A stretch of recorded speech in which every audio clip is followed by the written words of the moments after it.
नमस्कार दोस्तों, मैं दीपक शर्मा अंग्रेश आपका स्वागत करता हूं द लीगल चैम्बर में।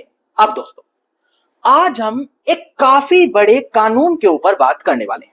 जी हां, आज हम बात करेंगे कि क्या संपत्ति को खरीदते समय कानूनी तौर पर पैसों का लेन देन होना अनिवार्य है, या फिर अगर पैसों का लेन देन नहीं हुआ, सिर्फ कागजी तौर पर दिखा दिया गया कि हमें पैसे मिल गए, या फिर संपत्ति खरीदते या बेचते समय यह बेसिक चीज भी वहां पर नहीं दिखाई गई कि बदले में पैसों का लेन देन हुआ है, तो क्या ऐसी कंडीशन में वो जो बैनामा बना है, जिसको हम सेल डीड कहते हैं, उसको कैंसिल कराया जा सकता है?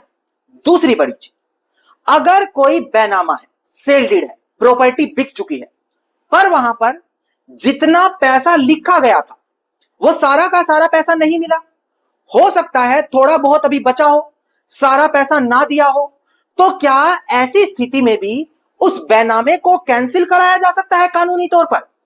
ऐसी कंडीशन में कानूनी प्रावधान क्या कह रहे हैं, यह चीज हम आज की वीडियो में डिटेल में बात करने वाले हैं। अब दोस्तों, अगर आप लोगों को हमारी ये वीडियोस अच्छी लगती हैं, अगर आप लोगों को हमारी तरफ से किए गए एफर्ट्स अच्छे लगते हैं, तो मेरा आप लोगों से अनुरोध है, इस वीडियो को लाइक जरूर करें, ज्यादा से ज्यादा शेयर जरूर करें और अपना वैल्यूएबल कमेंट सेक्शन में जरूर लिखें। तो चलिए दोस्तों, अब आज की इस वीडियो को हम ज्यादा लंबा ना करते हुए आज की इस वीडियो को स्टार्ट करते हैं।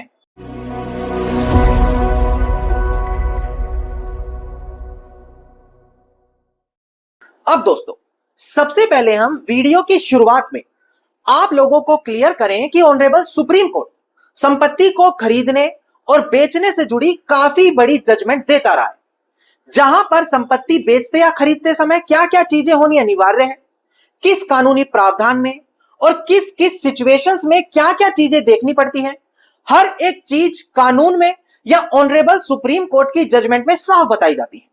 पर यह चीज भी सत्य है कि हर एक जजमेंट आप लोगों तक नहीं आ पाती, पर इसका समाधान हम आप लोगों के लिए लेकर आ गए हैं। वीआईपी व्हाट्सएप ग्रुप, ये एक ऐसा व्हाट्सएप ग्रुप है जहां पर आप लोगों को रोजाना हर एक latest judgement honourable Supreme Court की मिलने वाली है, संपत्ति को खरीदने और बेचने से जुड़ी।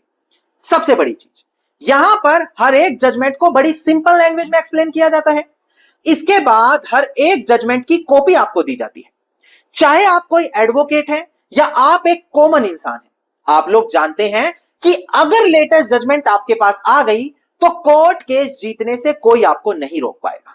इसीलिए यह वीआईपी व्हाट्सएप ग्रुप बेहद ज्यादा इंपॉर्टेंट हो जाता है। नाउ, आप लोगों को मैं क्लियर करूं यहां पर कि अगर आप इस ग्रुप से जुड़ना चाहते हैं तो मात्र 999 रुपए आपको देने होते हैं एक साल के लिए, और इसके बाद ये सारे की सारी सर्विसेज बिल्कुल मुफ्त मिलती है। पर लिमिटेड ऑफर है, क्योंकि सिर्फ 30 मेंबर्स की जगह बची है। इसके बाद ये प्राइस बढ़ जाएगा, तो अभी भी आप लोगों का मौका है, 999 रुपए में इस वीआईपी ग्रुप को ज्वाइन कर सकते हैं। वीडियो के डिस्क्रिप्शन में नंबर दिया गया है। अब दोस्तों, यहां से अब मेन वीडियो की शुरुआत होती है। देखिए, कानून के अंदर हर एक चीज के प्रावधान दिए गए, जैसे कि अगर संपत्ति को खरीदने और बेचने की बात आएगी तो कौन सा कानूनी तरीका सबसे सही है, इसके लिए आपको ट्रांसफर ऑफ प्रॉपर्टी एक्ट के सेक्शन 54 को पढ़ना पड़ेगा। सेक्शन 54 कहता है कि अगर कोई ऐसी प्रॉपर्टी है जिसकी वैल्यू 100 रुपए या उससे अधिक है, तो हमेशा उस डॉक्यूमेंट को रजिस्टर्ड दस्तावेज से खरीदा जाएगा, मतलब रजिस्टर्ड कराकर खरीदा जाएगा।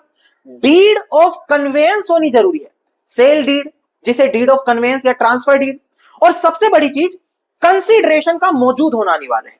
कंसीडरेशन का मतलब होता है बदले में पैसों का लेन देन किया जाना अनिवार्य है, पैसे या कोई और बहुमूल्य चीज। नाउ, यह तो आपको पता लग गया कि संपत्ति खरीदने के लिए कंसीडरेशन यानी कि पैसों का लेन देन करना अनिवार्य है। कानूनी प्रावधान स्वयं ये बात बोलते हैं।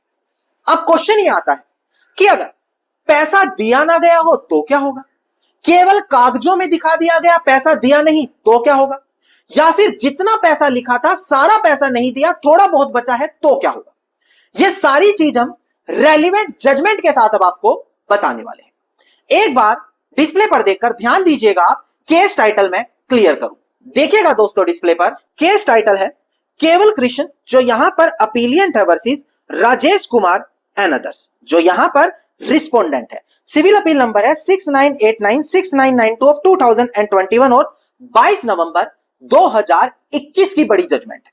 डिस्प्ले पर देखकर ध्यान दें कि ऑनरेबल सुप्रीम कोर्ट ने आखिरकार इस जजमेंट में क्या बोला।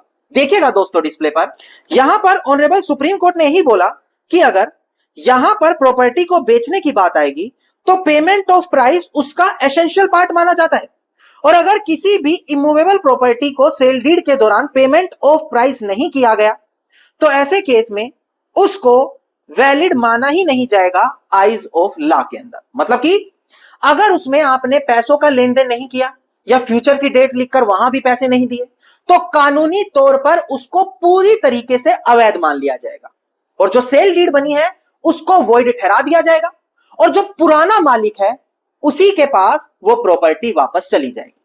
प्रेजेंट केस के अंदर भी ऐसा ही किया गया दोस्तों। नाउ दूसरी कंडीशन, मान लेते हैं सारा का सारा पैसा नहीं दिया, थोड़ा बहुत दे दिया या फिर सारा ही दे दिया, लगभग थोड़ा बहुत बचा है।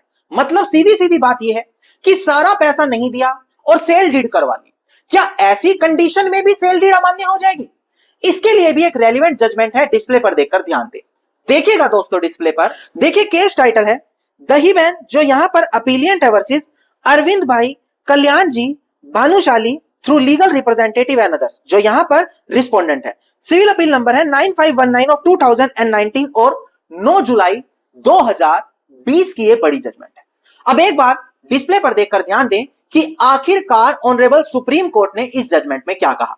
देखिएगा दोस्तों डिस्प्ले पर, यहां पर ऑनरेबल सुप्रीम कोर्ट ने यही ऑब्जर्व किया था कि देखो अगर पार्ट पेमेंट नहीं मिली सेल कंसीडरेशन की तो ये एक वैलिड ग्राउंड नहीं माना जाएगा सेल डीड को कैंसिल करने का। पार्ट पेमेंट मतलब सारा पैसा नहीं, थोड़ा बहुत या फिर एक थोड़ा टुकड़ा। 1 करोड़ की बेच रहे थे, 50 लाख नहीं दिए, 20 लाख नहीं दिए, 30 लाख नहीं दिए। बेसिकली अगर सेल डीड के दौरान थोड़ा बहुत भी पैसा आपको मिल गया है तो आप ये नहीं कह सकते कि मुझे सारा पैसा नहीं मिला और उस ग्राउंड के तहत आप जाकर सेल डीड कैंसिल नहीं करा सकते। आपके पास सिर्फ यही रास्ता रहेगा कि आप एक रिकवरी सूट डाल सकते हैं और रिकवरी सूट डालकर वो पैसा वापस ले सकते हैं जो वहां पर बच गया है। यह चीज यहां पर ऑनरेबल सुप्रीम कोर्ट ने साफ शब्दों में क्लियर कर दी। तो यह तो आपको पता लग गया कि वीडियो में बता दिया है कि पैसों का लेन देन होना जरूरी है और किस कंडीशन में सेल डीड वॉइड हो जाएगी और कब नहीं होगी वो भी मैंने साफ शब्दों में आपको क्लियर करी।